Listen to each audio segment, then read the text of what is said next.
आपका जो पहला क्वेश्चन है आज के इस सेशन का, क्वेश्चन नंबर 1, बड़ा ही आसान सा सवाल और आप सभी देखते ही आंसर कर चुके होंगे। आपसे क्वेश्चन पूछा जा रहा है कि m द्रव्यमान की कोई वस्तु जो त्वरण a से गतिशील है उस पर प्रयुक्त बल क्या होगा। क्वेश्चन में क्या कहा जा रहा है कि कोई वस्तु है जिसका द्रव्यमान कितना है, m है, और ये a त्वरण से क्या है सर, गतिशील है। इस पे बल कितना लगेगा भैया, आप कहेंगे sir F equal to M A हो जाएगा। तो सर देखिए एम ए ऑप्शन आपके किस ऑप्शन में है, आप सभी कहेंगे sir option number C is the right answer of this question.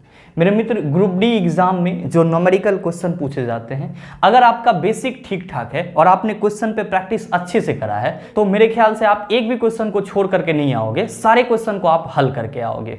उम्मीद करते हैं समझ पाए होंगे। चलते हैं अगले क्वेश्चन की तरफ। आपका जो अगला क्वेश्चन है, क्वेश्चन नंबर 2, क्या पूछा जा रहा है आपसे पूछा जा रहा है कि मुक्त रूप से गति करने में सक्षम 10 केजी द्रव्यमान की एक वस्तु पर जब 10 न्यूटन का बल लगाया जाता है तो निम्न में से कौन सा कथन लागू होता है। पहला आपका ऑप्शन दिया हुआ है कि निकाय 1 मीटर सेकेंड की चाल से गति करेगा, यानी कि सिस्टम 1 मीटर पर सेकेंड की चाल से गति करेगा। दूसरे में कहा जा रहा है कि निकाय 10 मीटर पर सेकेंड स्क्वायर के त्वरण से गति करेगा। तीसरे ऑप्शन में कहा जा रहा है 1 मीटर पर सेकेंड स्क्वायर के त्वरण से गति करेगा। और चौथे ऑप्शन में कहा जा रहा है कि 1 किलोमीटर पर सेकेंड की चाल से गति करेगा। मेरे मित्र, आप सभी कहेंगे कि सर हमारे जिस ऑप्शन में चाल या वेग होगा सर वो तो पहले ही कैंसिल हो जाएगा। क्यों?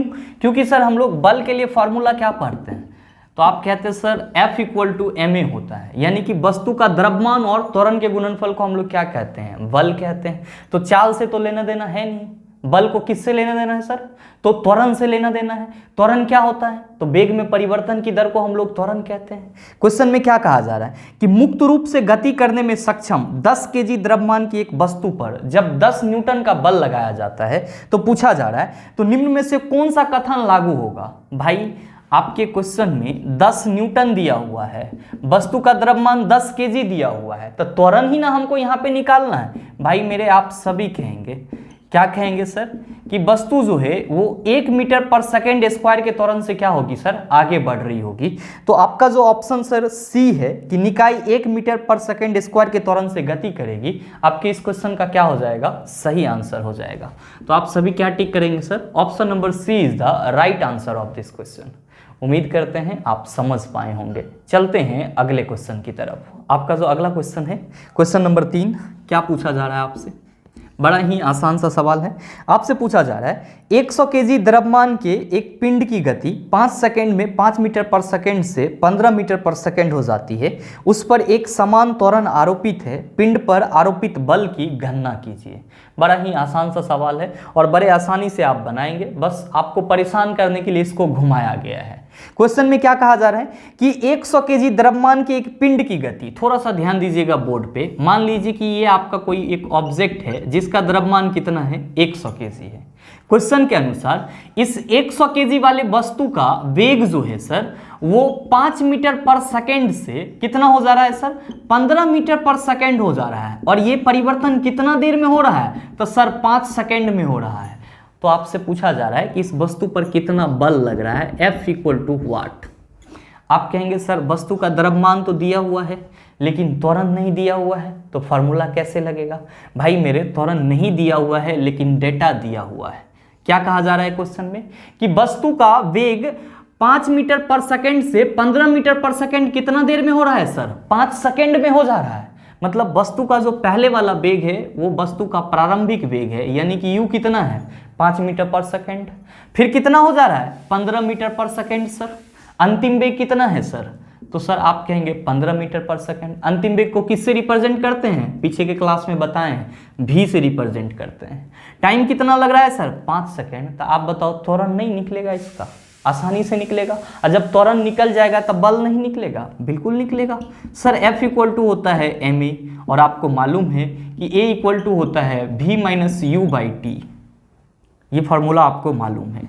देखिए F इक्वल टू क्या हो जाएगा, तो सर 100 केजी गुना अंतिम वेग कितना है, 15 मीटर, और आपका प्रारंभिक कितना है, 5। टाइम कितना लग रहा है सर, 5 सेकेंड।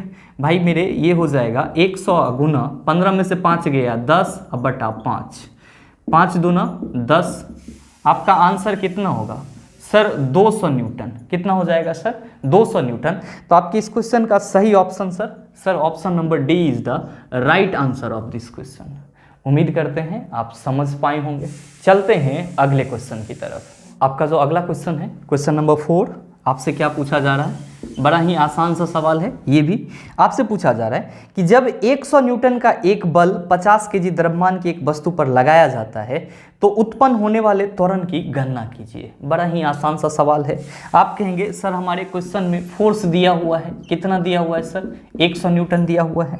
वस्तु का द्रव्यमान कितना m कितना दिया हुआ है सर, तो सर 50 केजी दिया हुआ है। आपसे क्या पूछा जा रहा है सर, तो वस्तु का त्वरण पूछा जा रहा है, यानी कि a इक्वल टू वाट ना बनेगा, आसानी से बनेगा सर। F इक्वल टू क्या होता है ma होता है। F के जगह आप 100 न्यूटन को रख दीजिए, मास के जगह 50 केजी को रख दीजिए, A की जगह ऐसे रख दीजिए। कितना हो गया सर, तो आप कहेंगे A इक्वल टू 2 मीटर पर सेकेंड स्क्वायर या 2 मीटर पर सेकेंड स्क्वायर।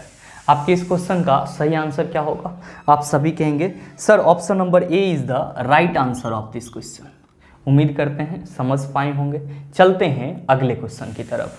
आपका जो अगला क्वेश्चन है क्वेश्चन नंबर 5, आपसे क्या पूछा जा रहा है, आपसे पूछा जा रहा है कि एक कार 72 किलोमीटर पर आवर की गति से चल रही है। ब्रेक लगाने के बाद इसे रुकने में 4 सेकंड लगते हैं। यदि कार का द्रव्यमान 1000 किलोग्राम है तो ब्रेक द्वारा लगाए गए बल का परिमाण क्या होगा। बड़ा ही आसान सा सवाल है, बस क्वेश्चन को समझिएगा, सवाल आप अपने आप कर लेंगे। आपके क्वेश्चन में कहा जा रहा है कि कोई कार है, मान लीजिए कि ये आपका एक कार है, ये क्या है सर एक कार है, और ये जो है ये 72 किलोमीटर पर आवर के स्पीड से चल रहा है। मेरे मित्र ध्यान दीजिएगा, 72 किलोमीटर पर आवर के स्पीड से चल रहा है। मीटर पर सेकेंड में लाएंगे, क्या करेंगे सर 5/18 से गुना करेंगे। 18 चौका कितना हो जाएगा 72, 5 चौका 20 मीटर पर सेकेंड। मतलब क्या कि कार जो है वो 20 मीटर पर सेकेंड के वेग से क्या हो रहा है सर चल रहा है। फिर कहा जा रहा है कि ब्रेक लगाने के बाद इसे रुकने में 4 सेकेंड लगते हैं। जब जैसे ही हमने इस पे ब्रेक लगाया, इस पे जैसे ही हमने ब्रेक लगाया तो ये क्या होगा सर, यहाँ पे रुक जाएगा। कितना देर में रुकेगा सर, तो सर 4 सेकेंड में रुकेगा। कितना देर में रुकेगा सर 4 सेकेंड में। अच्छा आप ये बताइए कि जब आपका कार रुक जाएगा तो उसका वेग क्या होगा। आप कहेंगे सर 0 हो जाएगा। ये प्रारंभिक वेग होगा कि अंतिम वेग, तो आप कहेंगे सर कैसी बात कर रहे हैं, ये तो अंतिम वेग होगा। प्रारंभिक वेग तब होता है जब कार चलना स्टार्ट करता है, यहाँ पे तो हम ब्रेक लगा के रोक रहे हैं, तो ये कार का क्या हो जाएगा सर अंतिम वेग हो जाएगा। मेरे मित्र आपके क्वेश्चन में पहले से कहा गया था क्या कि एक कार जो है वो 72 किलोमीटर पर आवर के स्पीड से चल रही है, यानी कि कार का जो प्रारंभिक वेग है वो कितना है सर 20 मीटर पर सेकेंड है। कार का प्रारंभिक वेग कितना है सर 20 मीटर पर सेकेंड, और अंतिम वेग कितना है सर 0। और जब आप ब्रेक लगाते हैं तो कितना टाइम लेता है कार रुकने में 4 सेकेंड का। तो यहाँ पे त्वरण होगा या मंदन होगा, भाई मेरे हमेशा ध्यान में रखेंगे।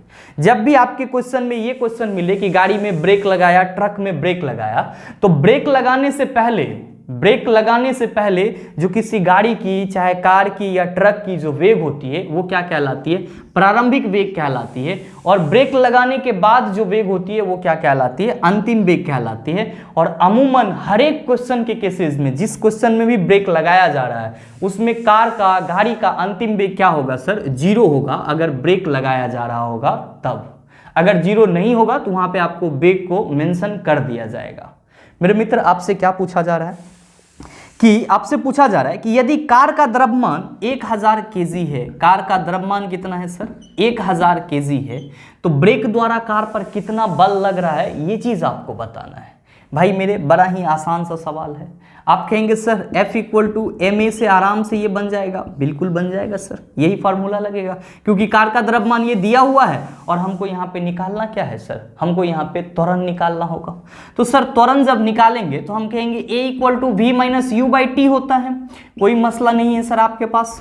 अंतिम वेग कितना है 0, प्रारंभिक वेग कितना है 20 मीटर पर सेकेंड, टाइम कितना है सर 4। तो आप बताइए a इक्वल टू क्या हो जाएगा, तो सर माइनस 20/4, 4 पंच 20, a इक्वल टू क्या हो जाएगा माइनस 5 मीटर पर सेकेंड स्क्वायर। मेरे भाई ध्यान में रखना कि ब्रेक लगाने के बाद किसी भी गाड़ी में ब्रेक लगाने के बाद जब वो रुकती है तो किसी भी गाड़ी में त्वरण नहीं होती है, क्या होती है सर, मंदन होती है। क्या होती है, मंदन होती है, रिटार्डेशन होती है। और हमेशा ध्यान में रखेंगे कि मंदन बोलते किसको हैं, तो सर ऋणात्मक त्वरण को क्या बोला जाता है, ऋणात्मक त्वरण को क्या बोला जाता है सर, मंदन बोला जाता है। और ये जो माइनस साइन है ये सिर्फ और सिर्फ ये बता रहा है कि यहाँ पे क्या हो रहा है सर, कार का जो वेग है वो डिक्रीज कर रहा है, घट रहा है। ध्यान दीजिएगा, आपसे क्या पूछा जा रहा है कि ब्रेक द्वारा लगाए गए बल का परिमाण क्या होगा, तो आपके पास त्वरण भी है और गाड़ी का मास भी है, आप आराम से निकाल सकते हैं। सर 1000 गुना कितना हो जाएगा 5। जब आप इसको सॉल्व करेंगे तो आप कहेंगे सर 10⁻3, 1000 को तो हम लिख ही सकते हैं सर, ये बटा नहीं है सर, आप लोग बटा मत समझ जाना। 1000 को हम 10⁻3 लिख ही सकते हैं, गुना 5 कर सकते हैं। अगर हम इसको और सटीक करके 5.0 × 10⁻3 लिख लें तो आपको कोई दिक्कत हो जाएगा, बिल्कुल दिक्कत नहीं होना चाहिए सर, क्योंकि आपका जो आंसर है वो इसी फॉर्म में दिया हुआ है। तो आप बताइए कि आपका सही ऑप्शन क्या होगा। आप सभी कहेंगे sir option number D is the right answer of this question. आपके इस क्वेश्चन का सही आंसर क्या हो जाएगा सर, ऑप्शन नंबर डी हो जाएगा। मैंने कुछ नहीं करा है सर। क्वेश्चन में क्या कहा जा रहा था कि कोई कार पहले से 72 किलोमीटर/आवर के स्पीड से चल रही थी, हमने उसका यूनिट चेंज करके किस में ले आया सर, मीटर/सेकंड में ले आया। जब चल रही थी तो उसकी प्रारंभिक वेग कितनी हो गई 20 मीटर/सेकंड। ब्रेक लगाएंगे, ऑब्वियस सी बात है कार रुकेगी, अंतिम वेग कितनी हो जाएगी 0 हो जाएगी। ब्रेक लगाने की कितना देर बाद कार रुक जा रही है 4 सेकंड बाद, तो हमने यहाँ से क्या निकाल लिया सर, मंदन निकाल लिया, रिटार्डेशन निकाल लिया। और सर उसी रिटार्डेशन को हमने क्या किया, कार के द्रव्यमान से गुना कर दिया, कार पे कितना बल लग रहा है ये चीज निकल गया। उम्मीद करते हैं समझ पाए होंगे। चलते हैं अगले क्वेश्चन की तरफ। आपका जो अगला क्वेश्चन है क्वेश्चन नंबर 6, क्या पूछा जा रहा है आपसे, आपसे पूछा जा रहा है कि एक वस्तु पर 20 न्यूटन का बल लागू किया जाता है। तो भाई बल लिख ले, F कितना है 20 न्यूटन। फिर कहा जा रहा है और यह 2 मीटर/सेकंड स्क्वायर के त्वरण से गति करती है, मतलब त्वरण दे दिया है कितना सर 2 मीटर/सेकंड स्क्वायर। आपसे क्या पूछा जा रहा है कि वस्तु का द्रव्यमान क्या होगा, m = वाट। बनेगा या नहीं बनेगा, बिल्कुल ही आसानी से बनेगा। क्यों बनेगा सर आसानी से, तो आप सबों को मालूम है F = ma होता है। तो बल के जगह आप 20 को रखिए, 20 न्यूटन को रखिए। मास आपको निकालना ही है सर, त्वरण कितना दिया हुआ है 2 मीटर/सेकंड स्क्वायर, 2 दाएं के कितना हो जाएगा 20, तो m = कितना हो गया 10 kg। आप बताइए कि सही आंसर क्या होगा। आप सभी कहेंगे sir option number D is the right answer of this question. उम्मीद करते हैं समझ पाए होंगे। चलते हैं अगले क्वेश्चन की तरफ। आपका जो अगला क्वेश्चन है क्वेश्चन नंबर 7, बड़ा ही आसान सा सवाल। क्या पूछा जा रहा है आपसे, आपसे पूछा जा रहा है जब 2 समान बल किसी निकाय पर और विपरीत दिशा में कार्य कर रहे हो तो निकाय पर कार्य करने वाला बल बन जाता है डैश। आपका ऑप्शन दिया हुआ है 2 गुना, 0, 4 गुना, 3 गुना। क्या होगा इसका आंसर। बड़ा ही आसान सा सवाल है। आपके क्वेश्चन में कहा जा रहा है कि जब 2 समान बल किसी निकाय पर विपरीत दिशा में कार्य कर रहा हो तो बल का परिमाण क्या होगा। तो मेरे मित्र ध्यान दीजिएगा थोड़ा सा बोर्ड पे। मान लीजिए कि ये आपका कोई सिस्टम है, कोई निकाय है या फिर कोई वस्तु है। इस पे एक लड़का क्या कर रहा है सर, इधर से इसको खींच रहा है, कितना न्यूटन का बल लगा करके 5 न्यूटन का बल लगा करके। दूसरा लड़का जो है वो इधर खींच रहा है सर, कितना न्यूटन का बल लगा करके, तो सर 5 न्यूटन का बल लगा के। क्वेश्चन के अनुसार जो बल लग रहा है सर वो विपरीत दिशा में है और दोनों बल का मैग्नीट्यूड परिमाण क्या है सर, समान है। आपसे ये पूछा जा रहा है कि यहाँ पे जो परिणामी बल होगा वो क्या होगा, 2 गुना होगा, 4 गुना होगा, 0 होगा, क्या होगा। तो मेरे मित्र आप सभी याद रखेंगे कि जब 2 बल समान परिमाण के, 2 बल समान परिमाण के एक दूसरे के विपरीत लग रहा हो तो परिणामी बल क्या होता है सर, 0 होता है। परिणामी बल क्या होता है सर, 0 होता है। आप थोड़ा सा अपना लॉजिक लगाइए कि ये 5 न्यूटन से इधर खींच रहा है और ये 5 न्यूटन से इधर खींच रहा है, तो वस्तु में कोई गति होगा ना, तो वस्तु इधर आएगा और ना ही वस्तु इधर जाएगा। मतलब वस्तु आपका यहाँ का यहाँ क्या होगा सर, बना हुआ रहेगा, अपनी स्थिति में बना हुआ रहेगा। तो हमेशा इस चीज़ को ध्यान में रखेंगे सर, या नोट करके लिख लेंगे। क्या लिखेंगे सर, पहला पॉइंट में कि संतुलित बल, ये दोनों तरफ बल विपरीत दिशा में लग रहा है लेकिन समान है, तो इस टाइप के बल को हम लोग क्या कहते हैं, संतुलित बल। और एक बल आपका वो होता है जो असंतुलित होता है, जैसे कि ये लड़का इधर से मान लीजिए कि 2 न्यूटन के बल से खींच रहा है, अब कोई लड़का है जो इधर से सर 5 न्यूटन के या 10 न्यूटन के बल से खींच रहा है सर इधर, तो आपका ऑब्जेक्ट किधर जाएगा? आप कहिएगा सर जिधर ज़्यादा बल लगाएगा उधर जाएगा। तो दोनों तरफ बल समान है सर? समान नहीं है, लेकिन दिशा दोनों का विपरीत है। तो इस बल को हम लोग क्या कहेंगे? यहाँ पे हम लोग कहेंगे सर असंतुलित बल लग रहा है। क्या लग रहा है? असंतुलित बल लग रहा है, जिसके चलते वस्तु में क्या हो जा रही है सर? गति उत्पन्न हो जा रही है। और जिधर ज्यादा बल लग रहा है वस्तु उधर ही गति कर रही है। तो हमेशा ध्यान में रखेंगे कि संतुलित बल वस्तु के गति का कारण नहीं बनता है। संतुलित बल वस्तु के गति का, यहाँ पे गति का कारण नहीं बनता है। ये आपका एक इंपॉर्टेंट पॉइंट हो जाता है, हमेशा इस चीज़ को ध्यान में रखेंगे। तब आप कहेंगे सर किसी भी वस्तु के गति का कारण क्या होता है? तो सर असंतुलित बल किसी वस्तु का गति का कारण होता है। यहाँ पे जो आप देख रहे हैं अनबैलेंस्ड फोर्स, असंतुलित बल किसी वस्तु में गति का कारण होता है। गति का क्या होता है सर? कारण होता है। आप इस चीज़ को हमेशा ध्यान में रखेंगे। मेरे मित्र, अगर आपके क्वेश्चन में ये दे दिया जाता कि किसी निकाय पर दो लड़के के द्वारा जो बल लगाया जा रहा है एक ही दिशा में, जैसे कि मान लीजिए कि ये आपका एक सिस्टम है और यहाँ से ये एक लड़का बल इस पे लगा रहा है 2 न्यूटन का, और एक लड़का इस पे इसी डायरेक्शन में बल लगा रहा है सर 3 न्यूटन का, और आपसे पूछ लिया जाता कि परिणामी बल कितना लग रहा है, तो आप दोनों को जोड़ देंगे तो कितना आएगा सर? 5 न्यूटन आएगा। तो सर इस पर परिणामी बल कितना लग रहा है? 5 न्यूटन लग रहा है। तो ध्यान में रखेंगे, अगर बल का मैग्नीट्यूड परिमाण समान हो और दोनों विपरीत दिशा में लग रहा हो तो संतुलित बल होगा और वहां पे परिणामी बल 0 होगा। और अगर एक ही दिशा में बहुत ज्यादा बल लग रहा होगा तो सारे बल का जो योग होगा वो क्या कहलाएगा सर? परिणामी बल कहलाएगा। और असंतुलित बल के चलते किसी वस्तु में गति उत्पन्न होगा, जबकि संतुलित बल किसी वस्तु में गति उत्पन्न नहीं करेगा। उम्मीद करते हैं समझ पाए होंगे। चलते हैं अगले क्वेश्चन की तरफ। आपका जो अगला क्वेश्चन है बड़ा ही आसान सा सवाल, क्वेश्चन नंबर 8। क्या पूछा जा रहा है? आपसे पूछा जा रहा है कि 15 केजी द्रव्यमान का पिंड 5 मीटर पर सेकेंड स्क्वायर की गति से गतिमान है, उस पर कारणित बल क्या होगा? भाई मेरे, आपके क्वेश्चन में वस्तु का द्रव्यमान कितना दिया हुआ है सर? 15 केजी। त्वरण कितना दिया हुआ है? तो सर त्वरण दिया हुआ है 5 मीटर पर सेकेंड स्क्वायर। बल पूछा जा रहा है तो दोनों को गुना कर दीजिए। 15 गुना 5 कितना हो जाएगा? 75 न्यूटन लग रहा है। तो सही आंसर सर आप सभी कहेंगे sir option number D is the right answer of this question. उम्मीद करते हैं समझ पाए होंगे। चलते हैं अगले क्वेश्चन की तरफ। आपका जो अगला सवाल है क्वेश्चन नंबर 9। क्या पूछा जा रहा है आपसे? बहुत ही आसान सा सवाल है, और अभी जो मैंने आपको संवेग में परिवर्तन वाला फार्मूला बताया उसी फार्मूला पे आपका बनेगा। ये क्या कहा जा रहा है क्वेश्चन में कि किसी वस्तु के संवेग में 0.02 सेकेंड में 10 केजी मीटर पर सेकेंड परिवर्तन होता है, तब वस्तु पर कार्य कर रहा बल कितना होगा? भाई मेरे, आपके क्वेश्चन में समय दे दिया गया है। कितना सर? तो सर समय दे दिया गया है 0.02 सेकेंड। अच्छा, 0.02 सेकेंड में वस्तु के संवेग में कितना परिवर्तन हो रहा है? संवेग में परिवर्तन मतलब क्या कि P2 माइनस P1 कितना हो रहा है सर? तो आप कहेंगे सर क्वेश्चन में दिया हुआ है 10 केजी मीटर पर सेकेंड। 10 केजी मीटर पर सेकेंड। आप कहेंगे यहाँ पे मीटर पर सेकेंड काहे लगाए? तो भाई बात संवेग की बात की जा रही है। किसकी बात की जा रही है? संवेग की। अब फार्मूला क्या होता है संवेग का? mv। तो आपका मास होगा केजी में, अब वेग कितने में होगा सर? मीटर पर सेकेंड में। तो संवेग का यूनिट क्या हो जाएगा? केजी मीटर पर सेकेंड। आपके क्वेश्चन में क्या कहा जा रहा है कि किसी वस्तु के संवेग में सर 0.02 सेकेंड में 10 केजी मीटर पर सेकेंड का क्या होता है? परिवर्तन होता है। तो इस पे बल कितना लग रहा है अभी ना बताएं सर? F इक्वल टू क्या हो जाएगा? P2 माइनस P1 अब बटा T। P2 माइनस P1 कितना है? 10।